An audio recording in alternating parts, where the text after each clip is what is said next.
नमस्कार दोस्तों, आप सबका मेरे YouTube channel ABS study show पर स्वागत है। दोस्तों, हम एलटी ग्रेड और जीआईसी प्रवक्ता के लिए साथ ही साथ बिहार के टीआरई 4 के लिए जो है कि जीएस को देख रहे हैं। और जीएस पोर्शन में हम सबसे पहले प्राचीन इतिहास को देख चुके हैं। अब हम मध्यकालीन भारत को देख रहे हैं। मध्यकालीन भारत में देखते हुए हम सिख संप्रदाय तक पहुँच गए हैं और आज जो है कि इस वीडियो के माध्यम से मध्यकालीन भारत का हम समापन भी कर देंगे। तो चलिए देर न करते हुए आज के सेशन की शुरुआत करते हैं। और आप सबके सामने इस सेशन का पहला प्रश्न है कि निम्नलिखित शासकों में से जिसने एक गुरु का सर कलम करवाया था वह था अकबर, जहांगीर, शाहजहां। उपर्युक्त में से कोई नहीं। तो इसका जो सही जवाब है साथियों वो उपर्युक्त में से कोई नहीं, क्योंकि ऐसा करने वाला जो था वो था औरंगजेब। देखिए, औरंगजेब ने सिख गुरु तेग बहादुर का सर कलम करवाया था। उसके इनके बारे में कहा जाता है कि सर दिया किंतु सार नहीं दिया। इनकी याद में शीशगंज गुरुद्वारा का निर्माण हुआ है। अब अगला सवाल है कि निम्नलिखित में से किस सिख गुरु ने गुरुमुखी प्रारंभ की थी? गुरु नानक, गुरु अमरदास, गुरु रामदास, गुरु अंगद। तो इसका जो सही जवाब है साथियों गुरु अंगद, जो दूसरे गुरु थे। देखिए, सिखों के दूसरे गुरु अंगद ने गुरुमुखी लिपि का प्रारंभ किया था, अतः उन्हें गुरुमुखी लिपि का जनक भी कहा जाता है। अब अगला सवाल है कि पंजाब में अमृतसर नगर को स्थापित किया था? गुरु नानक ने, गुरु गोविंद सिंह ने, गुरु तेग बहादुर ने, गुरु रामदास ने। तो इसका सही जवाब है साथियों गुरु रामदास ने। देखिए, गुरु रामदास ने के समय में मुगल बादशाह अकबर ने उनकी पत्नी बीबी बानी को 500 बीघा भूमि दान दी थी, जिसमें एक प्राकृतिक तालाब भी था। अकबर द्वारा प्रदान की गई इस भूमि पर अमृतसर का शहर बना। पहले उस शहर का नाम रामदासपुर रखा गया था, परंतु बाद में वहां खुदे हुए तालाब के नाम पर उसका नाम अमृतसर पड़ गया। अब अगला सवाल है कि किस सिख गुरु ने विद्रोही राजकुमार खुसरो की सहायता धन एवं आशीर्वाद से की थी? गुरु हरगोविंद सिंह, गुरु गोविंद सिंह, गुरु अर्जुन देव, गुरु तेग बहादुर। तो इसका सही जवाब है साथियों गुरु अर्जुन देव। देखिए, मुगल बादशाह जहांगीर के शहजादे खुसरो ने 1606 ईस्वी में विद्रोह कर दिया। विद्रोह किया। वह भागकर पंजाब गया, जहां गुरु अर्जुन देव ने उसे जो है कि आशीर्वाद दिया और संभवतः कुछ आर्थिक सहायता भी दी। जहांगीर इस घटना से गुरु से जो है कि काफ़ी अप्रसन्न हो गया।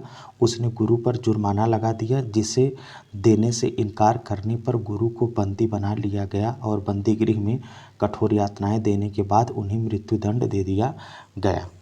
अब आप सबके सामने अगला सवाल है, कूट चुनने वाला है कि निम्नलिखित में से किन सिख गुरुओं को तत्कालीन शासकों द्वारा मृत्युदंड दिया गया था? गुरु अंगद, गुरु अर्जुन देव, गुरु हरगोविंद और गुरु तेग बहादुर। तो इसमें से विकल्प है दूसरे और चौथे गुरु को, दूसरे और तीसरे गुरु को, मतलब कि इस विकल्प के अनुसार जो दूसरे और तीसरे नंबर पर हैं वो, या चलिए मैं पढ़ दे रहा हूँ ऐसे ही कि गुरु अर्जुन देव और गुरु तेग बहादुर को, गुरु अर्जुन देव और तथा गुरु हरगोविंद को, या गुरु अंगद और गुरु हरगोविंद को, या गुरु अंगद और गुरु अर्जुन देव को।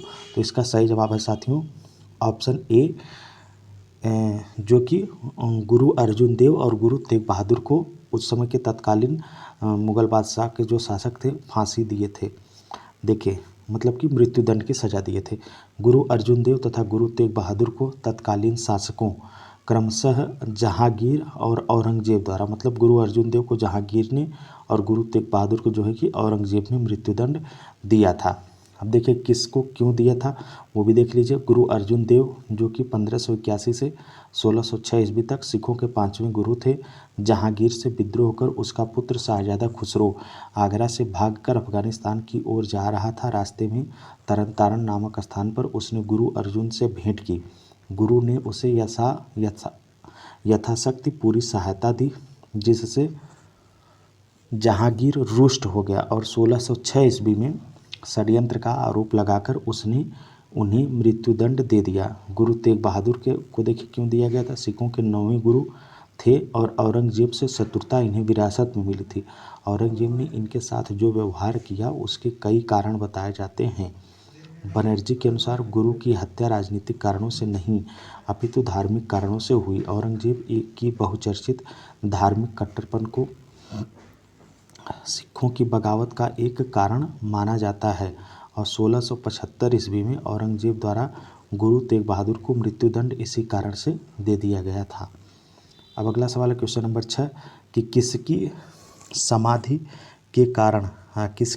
के कारण नांदेड़ गुरुद्वारा सिखों द्वारा पवित्र माना जाता है। गुरु अमरदास की, गुरु अंगद की, गुरु अर्जुन देव की या गुरु गोविंद सिंह की। तो इसका सही जवाब है साथियों गुरु गोविंद सिंह की। देखिए, सिखों के 10वें और अंतिम गुरु गोविंद सिंह की नांदेड़, जो कि वर्तमान महाराष्ट्र में पड़ता है, अफगान सरदार द्वारा हत्या कर दी गई थी।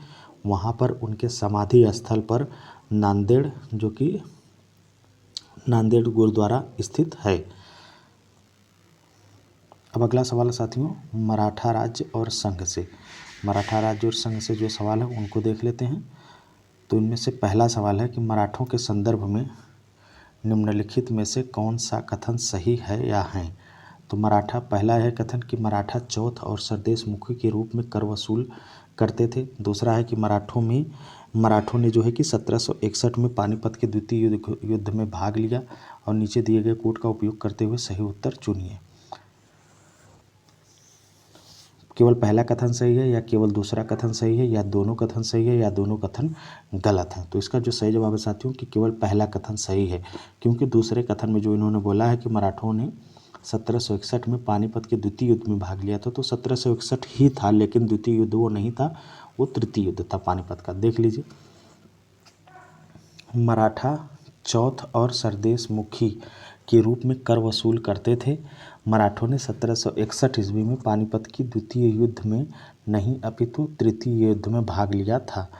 यह युद्ध अफगान शासक अहमद शाह अब्दाली तथा मराठों का नेतृत्व कर रहे सदाशिवराव भाऊ के साथ हुआ। इस युद्ध में मराठा तोपखाना इब्राहिम खां गारदी के हाथों में था। इस युद्ध में मराठों की हार हुई। अब क्वेश्चन नंबर 2 है मराठों से संबंधित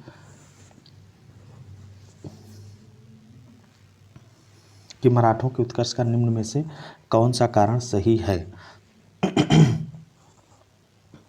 धार्मिक चेतना, भौगोलिक सुरक्षा, राजनीतिक जागृति, उच्च नेतृत्व शक्ति, उपर्युक्त सभी।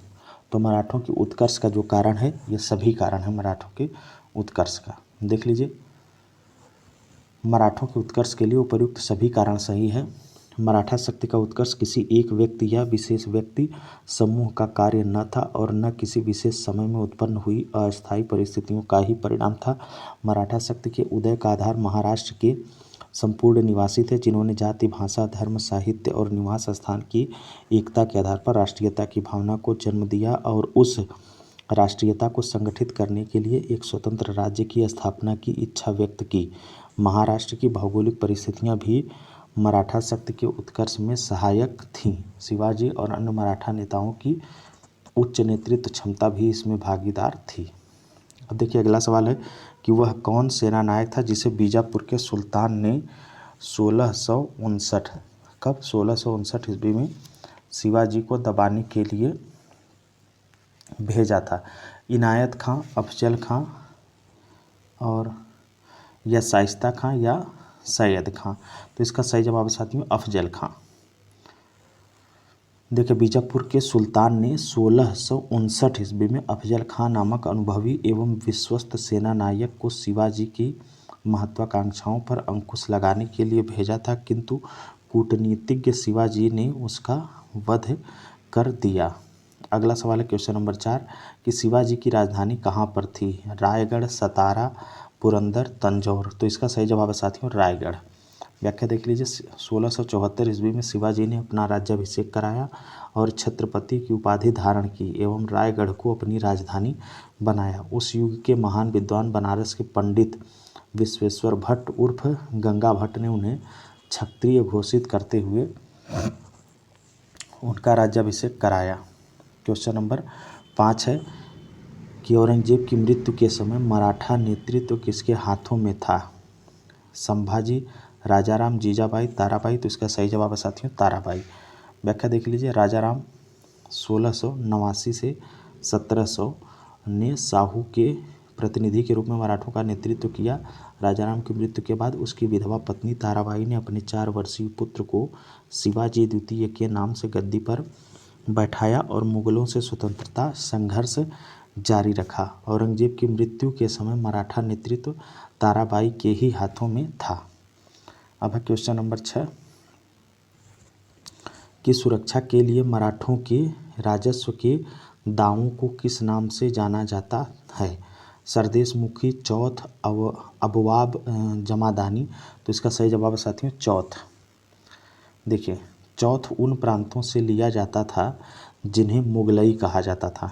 इस कर के बदले में पड़ोसी राज्यों को मराठों के आक्रमण तथा लूटपाट से बचने का आश्वासन प्राप्त हो जाता था।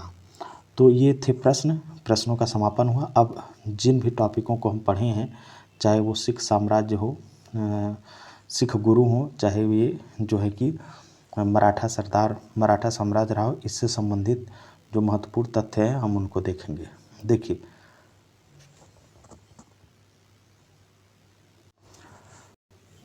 सिख संप्रदाय से संबंधित जो महत्वपूर्ण तथ्य हैं उनको देखते हैं। देखिए, सिख संप्रदाय के प्रवर्तक और सिखों के प्रथम गुरु कौन थे? गुरु नानक थे। सिखों के कुल 10 गुरु हुए।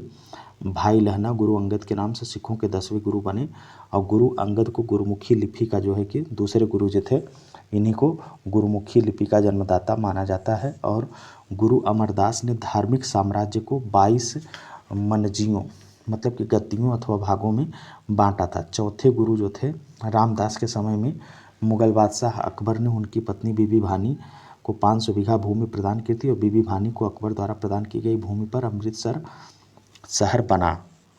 और सिखों के 5वें गुरु अर्जुन देव ने 1604 ईस्वी में सिखों के पवित्र ग्रंथ आदि ग्रंथ का संकलन किया। तो गुरुमुखी लिपि का आविष्कार किसने किया था?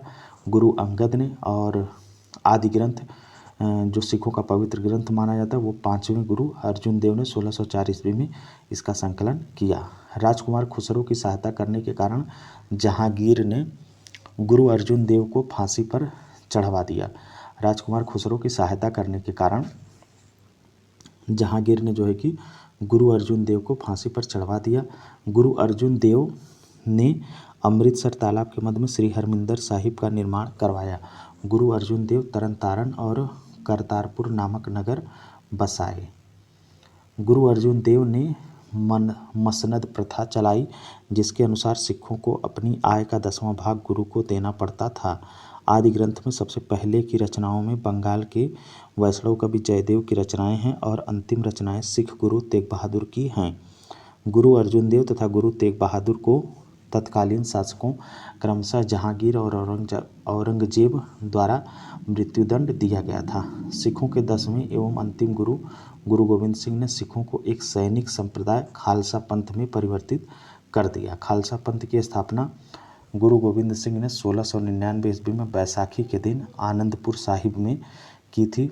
गुरु गोविंद सिंह ने प्रत्येक सिख को अपने नाम के आगे सिंह, पुरुषों को और महिलाओं को जो है कि कौर लगाने के लिए कहा। गुरु गोविंद सिंह की नांदेड़ जो कि महाराष्ट्र में एक अफगान सरदार द्वारा हत्या कर दी गई थी। बंदा बहादुर का मूल नाम लक्ष्मण सेन अथवा लक्षण देव था। लक्ष्मण देव को बंदा बहादुर नाम सिख गुरु गोविंद सिंह ने दिया था। गुरु गोविंद सिंह का जन्म 1666 ईस्वी में पटना साहिब बिहार में हुआ था। गुरु गोविंद सिंह की मृत्यु 7 अक्टूबर 1708 ईस्वी को नांदेड़ महाराष्ट्र में हुई थी। गुरु गोविंद सिंह ने प्रत्येक सिख को केस, कंघा, कृपाण, कच्छा और कड़ा रखने के लिए, इसी को 5 का कहरा कहा जाता है। क्या क्या आता है इसमें? केस, पहले तो ये याद रखिए कि किस गुरु ने कहा था? गुरु गोविंद सिंह ने। और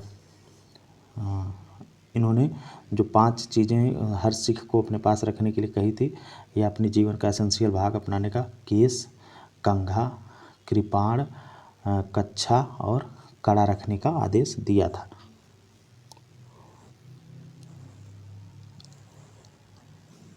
खालसा पंथ की स्थापना हेतु 300 वर्ष से अधिक बीत चुके हैं। सिखों के 10वें गुरु गुरु गोविंद सिंह ने दक्षिण व कश्मीर की यात्रा की। गोविंद सिंह सिरमौर के शासक मेदिनी प्रकाश के आमंत्रण पर सिरमौर पहुंचे। गुरु अंगद जाति के खत्री थे। गुरु नानक द्वारा प्रारंभ की गई लंगर व्यवस्था को गुरु अंगद ने नियमित किया। तो ये भी पूछा जाता है कि लंगर प्रथा को किसने आरंभ किया था, तो गुरु नानक ने, और उसको जो है कि किसने कंटिन्यू किया, तो नियमित किया किसने, नियमित किए थे गुरु अंगद। गुरु नानक के पिता का नाम कालू जी तथा माता का नाम तृप्ता था। गुरु अमरदास ने अपनी गद्दी गोइंदवाल में स्थापित की। मुगल सम्राट अकबर गुरु अमरदास से मिलने गोइंदवाल गया था। गोल्डन टेम्पल का निर्माण गुरु अर्जुन देव ने करवाया था। गुरु अर्जुन देव ने रामदासपुर में अमृतसर एवं संतोषसर नामक तालाब निर्मित कराए। गुरु अर्जुन देव ने नगर निर्माण के लिए अपने अनुयायियों को पैसा वसूलने के लिए भेजा, जो मनसद एवं मेउरा कहे जाते थे। रामदास ने अपने तीसरे पुत्र अर्जुन को उत्तराधिकारी नियुक्त कर गुरु का पद जो है कि पैतृक कर दिया। किसने, रामदास ने अपने तीसरे पुत्र अर्जुन को। तो माना जाता है कि किस गुरु ने गुरु का पद वंशानुगत कर दिया, तो गुरु रामदास ने। और वंशानुगत होने के बाद उस पद पर बैठने वाले पहले गुरु कौन थे, वो थे गुरु अर्जुन देव। गुरु गोविंद सिंह ने पाहुल प्रणाली को आरंभ किया। गुरु गोविंद सिंह की आत्मकथा का नाम विचित्र नाटक है। कृष्ण अवतार एवं चंडी दीवर की रचना भी गोविंद सिंह ने किया। गुरु हरकिशन की मृत्यु जो है कि चेचक से हुई। अब मराठा राज्य और संघ से संबंधित जो महत्वपूर्ण कथन है उसको हम लोग देखते हैं। देखिए, शिवाजी ने 1674 ईस्वी में राज्याभिषेक के बाद छत्रपति की उपाधि धारण की। तो छत्रपति की उपाधि शिवाजी ने कब धारण की, 1674 ईस्वी में। राज्याभिषेक के बाद शिवाजी ने रायगढ़ को अपनी राजधानी बनाया था और बनारस के पंडित विश्वेश्वर भट्ट उर्फ नागा भट्ट ने शिवाजी का राज्याभिषेक कराया था। 1680 ईस्वी में शिवाजी की मृत्यु हो गई। 1665 ईस्वी में शिवाजी और जय सिंह के मध्य पुरंदर की संधि हुई थी। तो ये भी पूछा जाता है पुरंदर की संधि किसके किसके मध्य और कब हुई, तो शिवाजी और जय सिंह के मध्य हुई थी। कब हुई थी, 1665 ईस्वी में। शिवाजी को औरंगजेब ने आगरा में 1666 ईस्वी में कैद कर दिया था। शिवाजी को औरंगजेब ने आगरा में कब कैद किया था, 1666 ईस्वी में। और शिवाजी मुगलों की कैद से भागने के समय आगरा नगर के जयपुर भवन में कैद थे। और शिवाजी ने राज्य के प्रशासन के लिए केंद्रीय स्तर पर अष्टप्रधान की व्यवस्था की थी। तो अष्टप्रधान किस शासन से संबंधित है, ये भी पूछा जाता, मराठा साम्राज्य से। और इसकी स्थापना किसने की थी, इसकी स्थापना शिवाजी ने की थी। पेशवा राजा का जो था वो प्रधानमंत्री होता था और अमात्य अथवा मजमुआदार वित्त एवं राज्य मंत्री होते थे। अमात्य अथवा मजमुआदार कौन होता था, वित्त एवं राज्य मंत्री को कहा जाता था। और वाकिया नवीस या मंत्री राजा के दैनिक कार्यों तथा दरबार की प्रतिदिन की कार्यवाहियों का विवरण रखता था। औरंगजेब की मृत्यु के समय मराठा नेतृत्व ताराबाई के ही हाथों में था। औरंगजेब की मृत्यु के समय मराठा नेतृत्व ताराबाई के ही हाथों में था।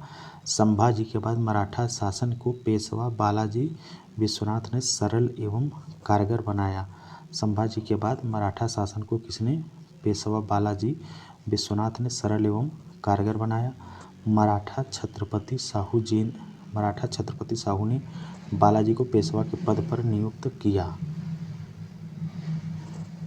नवंबर 1713 ईस्वी से सत्ता छत्रपति के हाथों से निकलकर पेशवा के हाथों में स्थानांतरित हो गई।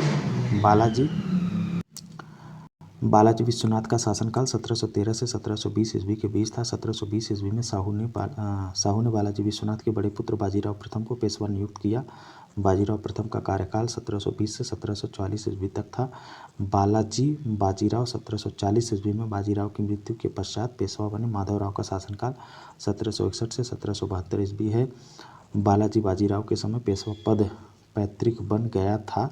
मराठा काल में सरंजामी प्रथा भूराजस्व प्रशासन से संबंधित थी। जनवरी 1757 ईस्वी में अहमद शाह अब्दाली दिल्ली में प्रवेश कर गया और उसने मथुरा तथा आगरा तक लूटमार की। पानीपत की जो लड़ाई थी वो 1400 तीसरी लड़ाई जो थी 14 जनवरी 1761 ईस्वी को सदाशिवराव भाऊ के नेतृत्व में मराठा सेना और अहमद शाह अब्दाली के नेतृत्व में अफगान सेना के बीच हुई थी। काशीराज पंडित के अनुसार पानीपत का तीसरा युद्ध मराठों के लिए प्रलयंकारी सिद्ध हुआ। अहिल्याबाई मराठों के होलकर वंश की शासिका थी। होलकर वंश इंदौर पर काबिज था। शिवाजी की मां जीजाबाई देवगिरी के यादवों के वंशज लखूजी जाधवराव की पुत्री थी। शिवाजी के संरक्षक एवं शिक्षक दादोजी कोंडदेव थे।